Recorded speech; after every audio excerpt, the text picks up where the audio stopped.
Hi friends, உலகமே வேந்து பார்த்துட்டு இருக்கும் போர் தான் ஈரான் இஸ்ரேல் அமெரிக்காவோட போர். இந்த போரில் அமெரிக்கா எப்படி உள்ளே வந்துச்சு, அதாவது ஈரானுக்கும் இஸ்ரேலுக்கும் போர் நடந்துட்டு இருக்கு. இந்த நேரத்தில் அமெரிக்கா உள்ளே வந்து நாட்டாமல் பண்ணுற ரீசன் என்ன, இந்த போர் எப்போ தான் முடிவுக்கு வரும், போர் எந்த நாட்டுக்கு நடந்தால் என்னப்பா நம்ம வேலையை நம்ம பார்ப்போம் அப்படின்றவங்களுக்கு, அதாவது உலக நாடுகளில் போர் நடக்கும்போது நம்மளோட பொருளாதார ஏற்றத்தாழ்வு நடந்தே தீரும். ஸோ பெட்ரோல் டீசல் விலை உயராகும். பெட்ரோல் டீசல் விலை உயர்ந்தால் என்ன ஆகும்னு நினைக்கிறவங்களுக்கு காய்கறி விலைகள்லேருந்து அதாவது டிரான்ஸ்போர்ட்டேஷன் செய்கிற எல்லா பொருட்களோட விலையும் அதிகப்படியாக ஆகும். ஸோ அதனால் உலக நாட்டு போர்களை ஒரு சின்ன சின்ன விஷயங்களை தெரிந்து கொள்வது நம்மளோட கடமையாகும். ஸோ அதை பேஸ் பண்ணி தான் இந்த வீடியோ இருக்க போது. வாங்க வீடியோக்குள்ளே போகலாம். ஈரான் இஸ்ரேல் இவங்க ரெண்டு நாட்டுக்கும் கருத்து முரண்பாடுகள் ரொம்ப காலகட்டத்திலேருந்து இருக்குது. இவங்ககிட்ட ஒரு சின்ன சின்ன சண்டைகள் நடந்துக்கிட்டே வரும். இந்த நேரத்தில் அமெரிக்காவும் அதாவது பார்த்திங்கன்னா இஸ்ரேலுக்கு சப்போர்ட் பண்ணிட்டு ஈரான் கிட்ட போருக்கு போகிறாங்க. எதற்காகன்னு பார்த்தீங்கன்னா ஈரான் வந்து நியூக்ளியர் பாம்பை உருவாக்கிட்டு இருக்காங்க மலைகளுக்கு அடியில். இது நார்த் கொரியா கிட்ட அந்த நியூக்ளியர் பாம் இருக்கிறதுனால தான் நார்த் கொரியாவை யாராலையும் நம்ம அசைச்சு காட்ட முடியாத ஒரு சக்தியாக இருக்குது. ஸோ அதனால் மற்ற நாடுகளும் இதே போல் செய்தாலோ இல்லை ஈரான் நியூக்ளியர் பாம்பை வச்சுருந்தாலோ அது நமக்கு டேஞ்சர் ஆயிரும். ஸோ அதனால் அவங்கள பயன்படுத்தி வச்சு அந்த நியூக்ளியர் பாம்பை அழிக்கணுன்றதுக்காக தான், அதை செய்கிறத தடுக்கணுன்றதுக்காக தான் அமெரிக்கா உள்ளே போகிறாங்க. இதே நோக்கத்தோடு தான் இஸ்ரேலும் என்ன பண்ணுறாங்க, அவங்களுக்கு இருந்த கருத்து முரண்பாடுகள் பல இருக்குது, இருந்தாலும் இதை ஒரு பெரிய கருத்தாக எடுத்து வச்சுட்டு அமெரிக்கா கூட சேர்ந்து அமெரிக்கா அவங்களோட ஆர்மி ஃபோர்ஸஸ், அதாவது பார்த்தீங்கன்னா அவங்க இங்கே போர் செய்யணும் இல்லையா, அமெரிக்கா இருக்கிறது இப்போ நம்ம உதாரணத்துக்கு சொல்லணும்னா அமெரிக்கா வந்து ஒரு தாம்பரத்தில் இருக்குன்னா ஈரான் வந்து இருக்கிறது மெரினா பீச், அதாவது பீச் ஸ்டேஷனில் ஈரான் இருக்குது. இப்போ ஈரான் அடிக்கணும்னா தாம்பரத்துலேருந்து அடிக்கிறது ரொம்பவே கஷ்டமாக இருக்கும் அமெரிக்கானால். அதனால் அவங்க என்ன பண்ணுறாங்க, கொஞ்சம் க்ளோஸில் வராங்க, ஒரு மவுண்ட் ரோடு பக்கமாக வராங்க. மவுண்ட் ரோடில் இருக்க ஸ்பாட் தான் உங்களுக்கு வந்து மிடில் ஈஸ்ட் கண்ட்ரிஸ், அதாவது துபாய் ஆகட்டும் சரி, ஓமன் ஆகட்டும் சரி, மிடில் ஈஸ்டில் இருக்க அங்கே இருக்கிற எல்லா பேஸையும் அவங்க யூஸ் பண்ணுறாங்க. மிடில் ஈஸ்ட் பேஸை அவங்க யூஸ் பண்ணி தான் அங்கேருந்து அவங்களோட ஏவுகணைகளை ஈரான் மேலே தாக்குதல் செய்கிறாங்க அமெரிக்கா. அப்படி ஈரான் மேலே தாக்குதல் செய்யும் போது ஈரானில் வந்து பார்த்திங்கன்னா ஒரு ஸ்கூலில் அந்த குண்டு போய் விழுது. அங்கே நூறுக்கணக்கான குழந்தைகள் கொல்லப்பட்டிருக்கிறார்கள்னு ஒரு தகவல் இருக்குது. ஆனால் ட்ரம்ப்பை பொறுத்த வரைக்கும் அதை முழுமையாக நாங்கள் செய்யலைன்னு சொல்லியிருக்காரு. அவங்களே அவங்க மேலே குண்டு போட்டுக்கிட்டாங்கன்னு ஓப்பனாக அவர் மீடியாவை கழிச்ச ப்ரெஸ் மீட்லேயே சொல்லியிருக்காரு. இதே மாதிரி விஷயங்கள் நடந்துட்டு இருக்க நேரத்தில் ஈரான் என்ன பண்ணுறாங்க, அவங்களால டைரெக்டாக அதாவது தாம்பரத்தில் இருக்க அமெரிக்காவை அடிக்க முடியாது இல்லையா, அவங்களும் எடுத்துகிட்டு போய் நிப்பாட்டுறதுக்கு பேஸ் யாரும் கொடுக்கலையா என்னன்னு நமக்கு தெரியலை. ஏன்னா இது சர்வதேச அரசியலாகவே இருக்கலாம். ஸோ அதனால் என்ன பண்ணுறாங்க, அவங்களுக்கு கொடுத்த அதாவது அவங்க மிலிட்ரிக்கு கொடுத்த பேஸில் இவங்க அடிக்கிறாங்க. அதாவது பார்த்திங்கன்னா அதாவது யூஏஇ, அதாவது பார்த்திங்கன்னா துபாய், கல்ஃப் கண்ட்ரீஸ்லாம் இருக்குல்ல, அந்த பேஸில் இருந்தானே அமெரிக்கா அங்கேருந்து இவங்களை அடிக்கிறாங்க. ஸோ அந்த பேஸை இவங்க தகர்க்கணும்னு அங்கே அடிக்கிறாங்க. அங்கே மிஸ் ஆகி அந்த நாட்டுக்குள்ளே உழுது. அதாவது துபாயில் முக்கியமான ஏர்போர்ட்ஸு இந்த மாதிரி விஷயங்கள்லாம் தாக்குதல் நடத்தி இருக்கலாம். அதுக்கப்புறம் பார்த்திங்கன்னா இவங்க அனுப்பிச்ச ஏராளமான ட்ரோன்கள் பொதுமக்கள் மேலே விழுந்திருக்கு. இந்த மாதிரி பிரச்சனைகள் நடந்துட்டுருக்கு. ஸோ அதனால் அவங்க என்ன சொல்கிறாங்க, நீங்கள் வந்து எங்களோட பேஸ் அடிக்கிறதுல எந்த விதமான பிரச்சனையும் இல்லை, அதையும் மீறி எங்களுக்கு பேஸ் கொடுத்த நாட்டை நீங்கள் அடிச்சிங்கன்னா உங்கள் நாட்டை சுக்குநூலாக அடிப்போன்னு அமெரிக்கா சொல்கிறாங்க. இவங்க என்ன சொல்கிறாங்க, நீங்கள் பேஸ் கொடுத்தது உங்களோட தப்பு, அதனால் அந்த பேஸை நாங்கள் அடிக்க தான் செய்வோம், உங்கள் மேலே நாங்கள் வேணுன்ட்டே அடிக்கலை, அதில் தப்பி தவறி உங்கள் மேலே குண்டுகள் விழுதுப்பான்னு இவங்க சொல்லி முடிச்சிட்டாங்க ஈரான். இப்போ அடுத்தது நடந்த விஷயம் பார்த்திங்கன்னா ட்ரம்ப் என்ன பண்ணுறாரு, அதாவது இதுக்கு முன்னாடியே இந்தியாவுக்கு வந்த அதாவது பார்த்திங்கன்னா ஈரானிய கப்பல் ஒன்று வந்துச்சு. எதுக்குன்னா அவங்களோட மிலிட்ரிஸ் வந்து நம்மளோட நாட்டு கப்பல் இந்த மாதிரி ரெண்டு மிலிட்ரியும் சேர்ந்து ஒரு பரேடு அந்த மாதிரி நடத்துவாங்க இல்லையா, அது முடிஞ்சுட்டு அவங்க போகும்போது அப்போ என்ன பண்ணுறாங்க, அமெரிக்காவோட நீர்மூழ்கி கப்பல் தண்ணி கடையில் ஊடுருவி ஒரு பாம்பை போட்டு அந்த கப்பலையே வெடிக்க வச்சுருக்காங்க.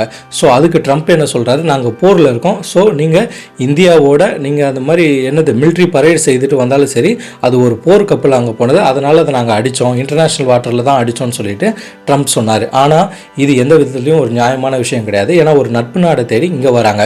இப்போ பார்த்தீங்கன்னா மிடில் ஈஸ்ட் நாடுகள் எல்லாமே வந்து ஈரான் அடிக்க நாங்கள் உதவி பண்ணுறோன்னு வரிஞ்சு கட்டிட்டு வந்துட்டு இருக்காங்க. இதுக்கு காரணம் என்னென்னா உண்மையிலே ஈரான் மேலே அவங்களுக்கு இருக்கிற ஏதாச்சும் பிரச்சனைகளாக இருக்கலாம், இல்லைனா அமெரிக்கா கிட்ட நட்பு கோர்த்துக்கணும்னு ஒரு விஷயமா இருக்கலாம். அமெரிக்காவை பொறுத்த வரைக்கும் ரஷ்யா உக்ரைன் போர்லையும் சரி, ஏன் நம்ம இந்தியா பாகிஸ்தான் பிரச்சனையில் இப்போ கூட ஆப்ரேஷன் சிந்தூர்லாம் நடந்தப்போ கூட அவங்க மத்தியஸ்தம் பண்ண வந்துடுவாங்க. ட்ரம்ப்பை பொறுத்த வரைக்கும் அவர் தான் தலைமையில் இருக்கணும், அவருக்கு கீழே தான் எல்லாமே.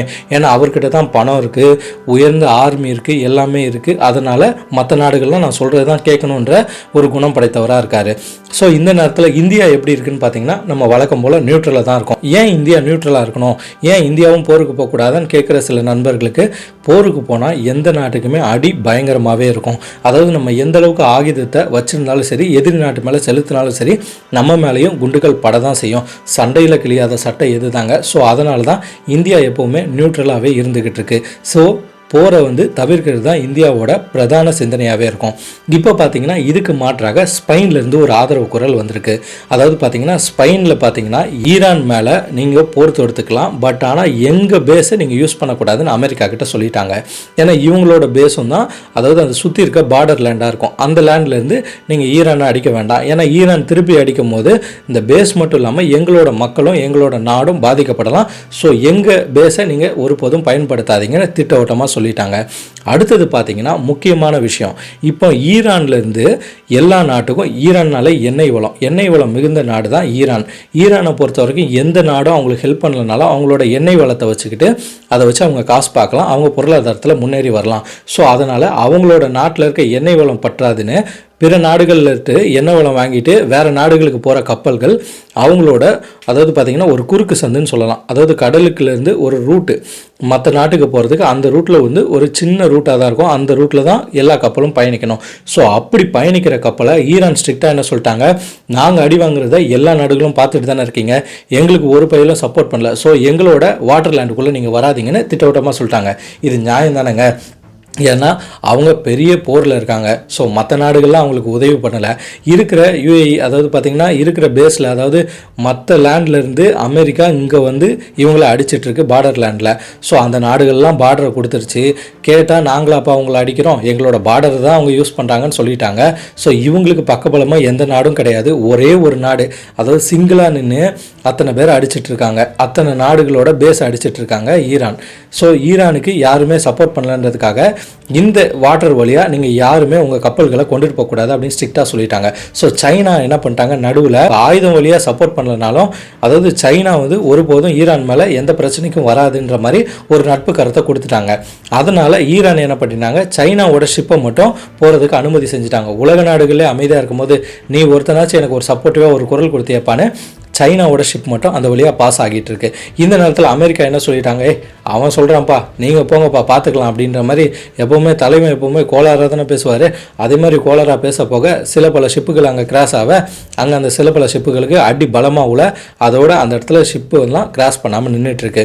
இப்போ அமெரிக்கா எதற்காக, அதாவது ஈரானை அடிக்க தொடங்கினாங்கன்னு பார்த்தீங்கன்னா, அவங்க நியூக்ளியர் பாம்பை செய்கிறாங்க. ஸோ நியூக்ளியர் பாம்பை செய்கிறத நிறுத்திக்கணும்னு ஃபஸ்ட்டு கேட்டு பார்த்தாங்க. அவங்க ஈரான் என்ன சொன்னாங்க, இல்லை நியூக்ளியர் பாம்பை நாங்கள் செய்யலைங்க, நாங்கள் அதை ஒரு எஜுகேஷன் ரிலேட்டடான பர்பஸில் தான் அதை நாங்கள் ஆராய்ச்சி பண்ணிகிட்டு இருக்கோம்னு சொன்னாங்க. அடுத்தது என்ன பண்ணாங்க, இல்லை நீங்கள் செய்யவே கூடாதுன்னு சொன்னாங்க. அதுக்கு அவங்க பொங்கி எழுத்துட்டாங்க, எங்கள் நாடு எங்கள் உரிமை, எங்கள் வீட்டுக்குள்ளே நாங்கள் எது வேணாலும் பண்ணுவோம், நீங்கள் அண்டை நாடு எங்கள் வீடை எட்டி பார்க்க தேவையில்லைன்னு சொல்லிட்டாங்க. ஸோ கரெக்ட் தானேங்க, நம்ம வீட்டுக்குள்ளே கேமரா வச்சுட்டு யார் நுழைஞ்சால் நம்ம சும்மா விட்டுருவோமா? ஸோ அதே போல் தான் அமெரிக்கா என்ன பண்ணிச்சு, டென்ஷன் ஆயிடுச்சு, உடனே பஞ்சாயத்து பண்ண அவங்க அடிக்க ஆரம்பித்தாங்க. அவங்க உள்ளே வரும்போது என்ன சொன்னாங்கன்னா, நியூக்ளியர் பாம்பு செய்கிறதெல்லாம் அவங்க அந்த இடத்தையே தரமட்டமாக்கிடுவோம், அதுக்கப்புறம் தரமட்டம் ஆக்கி முடிச்சுட்டு அங்கே இருக்க தலைவர்களை மாற்றிடுவோம்னு சொன்னாங்க. ஸோ தலைவர்களை என்ன பண்ணிடுவோம், தூக்கிடுவோம். அதாவது தலைவர்கள் மட்டும் இல்லை, இப்போ ஈரானை பற்றி சொல்லி ஆகணும்னா, அங்கே நம்ம நாட்டில் எப்படி பிரசிடென்ட் இருக்காங்க, அவங்களுக்கு கீழே ஒவ்வொரு ஸ்டேட் வாரியாக சீஃப் மினிஸ்டர் வராங்க, இப்படி மினிஸ்ட்ரி இருக்குது, இந்த மாதிரி ஒரு சிஸ்டம் இருக்குது. அங்கே ஈரானை பொறுத்த வரைக்கும் பார்த்தீங்கன்னா, அங்கே பிரைம் மினிஸ்டர் ஒரு கண்ட்ரோலில் தனியாக இருப்பார், அடுத்தது மிலிட்ரிக்கு ஒரு தனியாக ஒரு ஹெட் இருப்பாங்க, அடுத்தது மத போதகர்களில் ஒரு ஹெட் இருப்பாங்க. இது 3 பேரும் சேர்ந்து ஒரு தலைவர் இருப்பார். அந்த தலைவர் சொல்கிறது தான் இவங்க எல்லாம் கேட்பாங்க. அப்படியாப்பட்ட தலைவர் தான் அலி. அவரோட முழு நேம் நம்ம வாயிலே வரலங்க, ஏன்னா ரொம்ப பெருசாக இருக்குது. அந்த அலின்றவரை பார்த்தீங்கன்னா அமெரிக்கா போட்டு தள்ளிட்டாங்க. அதாவது அந்த அலியை மட்டும் இல்லை, எந்தெந்த தலைவர்கள் முக்கியமானவங்களோ அவங்கள எல்லாத்தையுமே கொண்டுட்டாங்க. இந்த அலி அவர்கள் இந்தியாவுக்கு கொஞ்சம் நெருக்கமானவர்கள் தான். ஏன்னு பார்த்தீங்கன்னா, நம்மளோட அதாவது பாகிஸ்தான் நம்மகிட்ட எதுவும் பிரச்சனை பண்ணால் அவங்கள அட்டாக் பண்ணுறதுக்காக ஈரான்லேருந்து நம்ம ஷிப்மெண்ட்டை வைக்கிறதுக்காக நம்ம அங்கே ஒரு ஃபோர்ட்டு கட்டுறதுக்கு அலோவ் பண்ணியிருக்காங்க. ஸோ இந்தியாவும் அதாவது ஈரான்கிட்டேருந்து நிறைய ஆயில்களை வாங்கியிருக்காங்க ஒரு காலகட்டத்தில். ஸோ அதனால் இந்தியா நட்பு நாடுனால அந்த அலி அவர்கள் இறந்ததுக்கு நம்ம நாட்டிலேருந்து ஒரு துர்க்கம் அனுசரிக்கப்பட்டுச்சு. ஸோ இப்போ பார்த்தீங்கன்னா அவரோட மகனே அடுத்த பொறுப்பில் இருந்துட்டார். அதாவது ஈரானில் 40 நாளுக்கு துர்க்கம் அனுசரிக்கப்பட்டுச்சு. அதுக்கப்புறம் அவர் மகன் அடுத்த ஆட்சி பொறுப்பை பிடிச்சிருக்காரு. இதுக்கு அமெரிக்கா ட்ரம்ப் அவர்கள் என்ன சொல்லியிருக்காருன்னா, அதாவது அவர் ஒரு லைட் வெயிட்டான ஆள் தான், ஒன்றும் இல்லை அவர் அடித்து தூக்கிடும் அந்த மாதிரி அசால்ட்டாக தான் சொல்லியிருக்காரு. இப்போ சார்பேட்டை படத்தில் எப்படி சொல்கிறாங்க, அதாவது பார்த்தீங்கன்னா வேம்பிலி அடிச்சு தூக்கிடா அந்த மாதிரி சொல்கிற மாதிரி அசால்ட்டாக இவர் சொல்லி முடிச்சிட்டாரு. இதுக்கு ஈரானோட பதிலடி எப்படி இருந்துச்சுன்னா, ஈரான் வந்து மறுபடியும் அந்த பேஸ்லலாம் அடிச்சிட்டு இருந்துச்சு. அப்போ மிடில் ஈஸ்ட் நாடை பார்த்து சொல்லிச்சு, உங்கள் மேலெலாம் எங்களோட நோக்கம் கிடையாது, உங்கள் மேலே தெரியாதனமாக ஒரு துருப்பு மாதிரி வந்து விழுந்துருச்சு, ஸோ நாங்கள் உங்களை எதுலேயும் அடிக்க மாட்டோம்னு சொல்லிட்டாரு. ஸோ ஈரான் இப்படி சொன்னதுனால அமெரிக்கா என்ன பண்ணிருச்சு, ஈரான் வந்து பயந்துருச்சு. மிடில் ஈஸ்ட்லேயே கெத்து யாருன்னா ஈரான் தான். ஏன்னா ஒரு உயர்ந்த நாடு, அதாவது பார்த்தீங்கன்னா அமெரிக்காவில் பொருளாதாரத்தில் ஃபஸ்ட்டாக இருக்காங்க. இஸ்ரேல் கிட்ட பார்த்தீங்கன்னா அதாவது அவங்க டெக்னாலஜி வைஸு ஃபஸ்ட்டாக இருக்காங்க. அமெரிக்கா கிட்ட பணம் நிறைய இருக்கிறதுனால மிலிட்ரியும் நிறைய இருக்குது, டெக்னாலஜி வழியும் நிறையா வச்சுருக்காங்க. இவங்க டெக்னாலஜிலே சிறந்து விளங்குறவங்க தான் இஸ்ரேல். ரெண்டு நாடும் சேர்ந்து ஒரு நாட்டை அடிக்கிறாங்க அப்படின்னா அந்த நாடு இவ்வளோ நாள் தாக்கு பிடிச்சி நிற்கிறதே ஒரு பெரிய விஷயம்.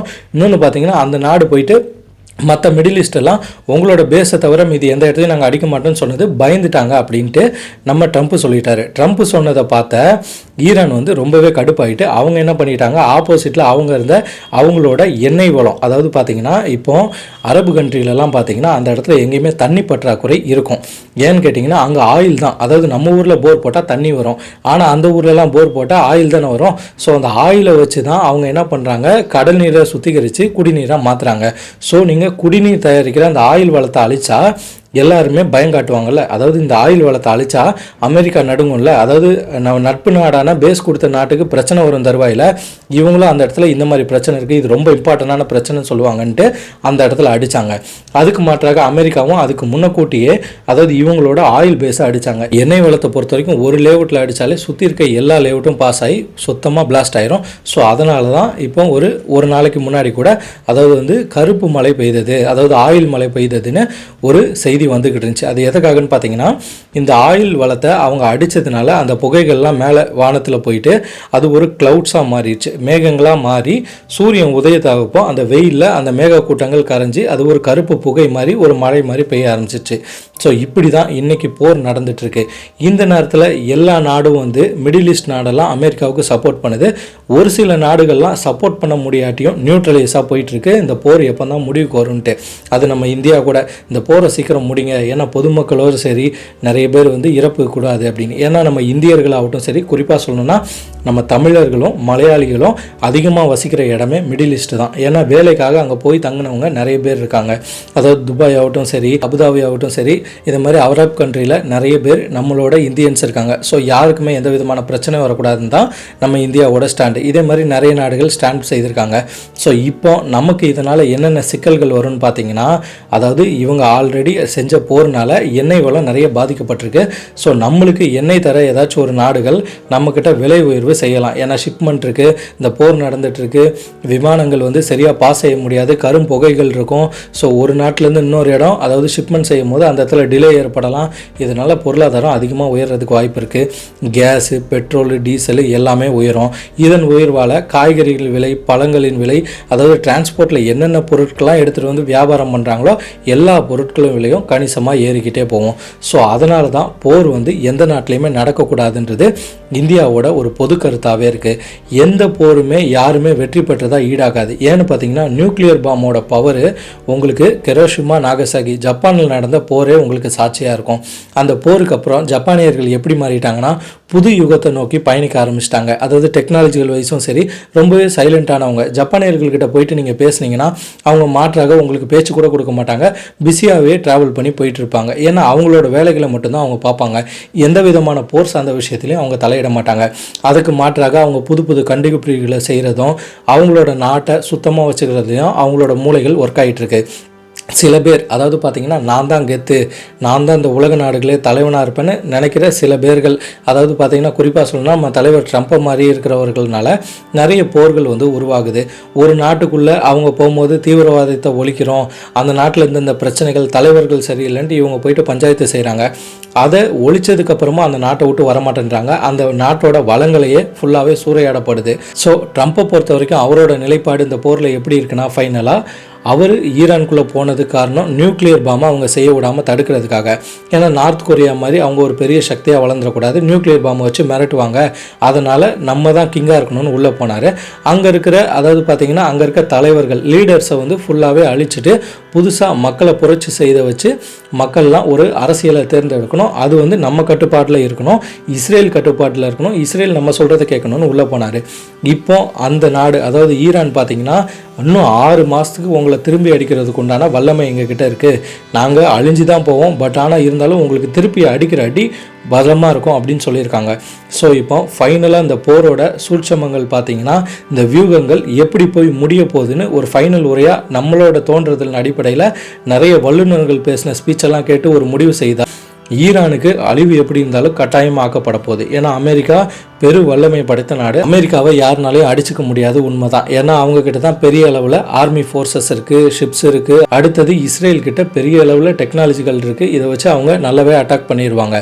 பட் ஆனால் ஈரான் அவங்க திருப்பி அடிக்கிற அடியெல்லாம் எங்கே இருக்குன்னா அமெரிக்காவை போய் அடிக்க முடியாது. ஏன்னா முன்னக்கூட்டியே நம்ம சொன்ன மாதிரி அவங்க பீச் ஸ்டேஷனை நெருங்கணும்னா அந்தக்கு அவங்க மவுண்ட் ரோடு கிட்ட அட்லீஸ்ட் சைதாப்பேட்டைக்கிட்டையாச்சும் நெருங்கி ஆகணும். ஸோ இங்கேருந்து அமெரிக்காவை அடிக்க முடியாதனால அவங்க எல்லாருமே எல்லா நாடு பேஸ்லேருந்தும் பலமாக இவங்க மேலே அடி விழுறதுனால அவங்க கண்ணு முன்னு தெரியாமல் அடிக்க ஆரம்பிச்சிட்டாங்கன்னா அவங்களுக்கு இடம் கொடுத்த அதாவது பார்த்திங்கன்னா அந்த அரப் கண்ட்ரிஸ் எல்லாம் சரியான அடி வாங்கப்படும்.